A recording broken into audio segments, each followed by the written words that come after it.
हम हमारे बीच में राजस्थान आम जन मोर्चा के संयोजक और लोकतंत्र अभिनव पार्टी के कार्यकारी अध्यक्ष श्रीमान विजय कौशिक जी हमारे बीच में है। मैं रामजस धौलीपाल, राष्ट्रीय अध्यक्ष दलित क्रांति दल, इस तरह से कुल 20-25 पार्टियों ने मिलके, छोटी छोटी पार्टियों ने मिलके एक राजस्थान आम जन मोर्चा के नाम से हमने एक तीसरा मोर्चा बनाने का प्रयास किया है।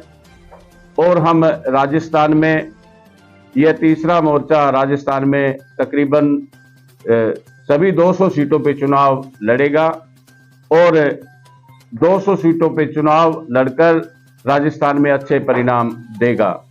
आज हम तकरीबन 9 उम्मीदवारों की पहली लिस्ट यहां से जारी करेंगे और आगामी जो भी कार्यक्रम रहेंगे तो हमारे विजय कौशिक जी आपको राजस्थान आम जन मोर्चे की नीतियों के बारे में बताएंगे। मैंने इनका परिचय करवा दिया है। नमस्कार, वंदे मातरम। जैसा कि आपको धौलीपाल जी ने बताया कि पिछले महीने में राजस्थान के अंदर पहली बार एक नई कवायद शुरू हुई है तीसरे मोर्चे के लिए।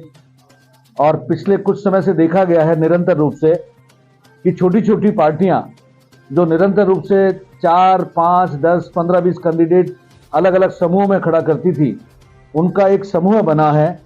उसका नाम है राजस्थान आम जन मोर्चा, जिसकी शॉर्ट फॉर्म है R.A.M। और इन सभी पार्टियों के साथ मिलकर के एक महागठबंधन के रूप में जो पूरे राजस्थान के अंदर हम लोगों ने जो सर्वे कराया, उस सर्वे कराने के बाद में हम लोगों को यह पता चला कि राजस्थान की जनता पहली बार दोनों पार्टी को उखाड़ने का मन बना बैठी है।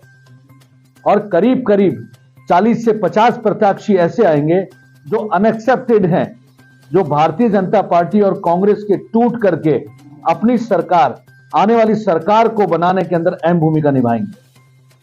राजस्थान आम जन मोर्चा उसी कवायद को निरंतर रूप से जारी करने के लिए और निरंतर रूप से प्रयासरत रहने के लिए 200 सीटों पे हम लोग चुनाव लड़ा रहे हैं। सभी राजनीतिक पार्टियां जो हमारे इस महागठबंधन में शामिल हैं उनको लेकर के, और उसका आज मेरा हनुमानगढ़ और गंगानगर का दौरा है। अभी मैं नौहर से एक उम्मीदवार का पर्चा भरा करके आया हूं और जैसा हमारे साथी ने बताया है कि हम लोग यहाँ पे 9 सीटों पे 9 उम्मीदवार खड़े करने जा रहे हैं। 9 नहीं, हम लोग 10 उम्मीदवार खड़े कर रहे हैं, जिनकी घोषणा मैं आप सब भाई लोगों के मध्य में घोषित कर रहा हूं। सांगरिया से राजेंद्र कुमार बावरी, सादुल शहर से रामजस धौलीपाल जी, गंगानगर से गोपाल राम कांचीवाल, हनुमानगढ़ से विनोद कुमार मेघवाल, सूरतगढ़ से हेमराज नायक, अनूपगढ़ से गुरुचरण सिंह बावरी, पीलीबंगा से अमन कुमार गहलोत, करणपुर से मनसुख मेघवाल, भादरा से जितेंद्र शामी और नौहर से असफाल खान ने अभी 10 पर्चा भरा, मैं वहीं से आया हूं। इसी तरीके से निरंतर रूप से हम राजस्थान के अंदर 200 विधानसभा सीटों में चुनाव लड़ाएंगे और करीब 12 से 15 एमएलए जो पहले कांग्रेस के रहे हैं और बीजेपी की भी रहे हैं, वो हमारे संपर्क में है। कल और परसों उनका नामांकन दाखिल हो जाएगा और हम लोगों की अनुमानित जो सीटें हैं वो ये है कि कम से कम 20 सीटें हम लोग इन 200 विधानसभा सीटों पे निश्चित रूप से जीतने वाले हैं। और जिस किसी की भी सरकार बनेगी उसके अंदर हमारी अहम भूमिका रहेगी, ये मैं आपको दावे के साथ कहता हूं।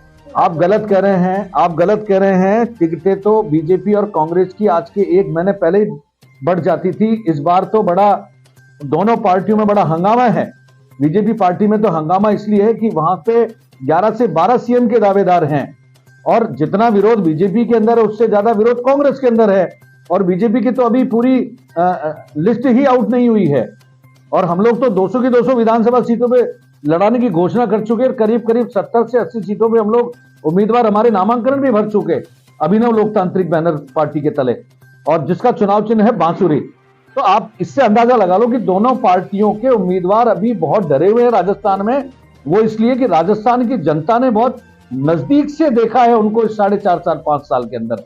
कांग्रेस को भी देखा है और बीजेपी को भी देखा है। बीजेपी को तो इसलिए देखा है कि बीजेपी ने अपने विपक्ष की भूमिका कहीं पर भी नहीं निभाई है, वो जीरो रही है। 4.5-5 साल यहां महिलाओं पर अत्याचार होते रहे, पेपर लीक प्रकरण होते रहे, सनातन के ऊपर निरंतर रूप से अत्याचार होता रहा, उदयपुर वाला कांड हुआ, जयपुर के अंदर, मैं जयपुर में रहता हूं, राजस्थान की राजधानी में रहता हूं, हम लोग तो निरंतर रूप से वहां देखते हैं। बीजेपी तो विपक्ष तो बिल्कुल खत्म था। ये तो 4 साल बाद में उठ करके आ गया कि साहब हम लोग अब चुनाव लड़ेंगे। तो राजस्थान की जनता ने मानस बनाया है, इस बार निश्चित रूप से तीसरा मोर्चा कामयाब होगा और दोनों पार्टियों को पटक नहीं देगा।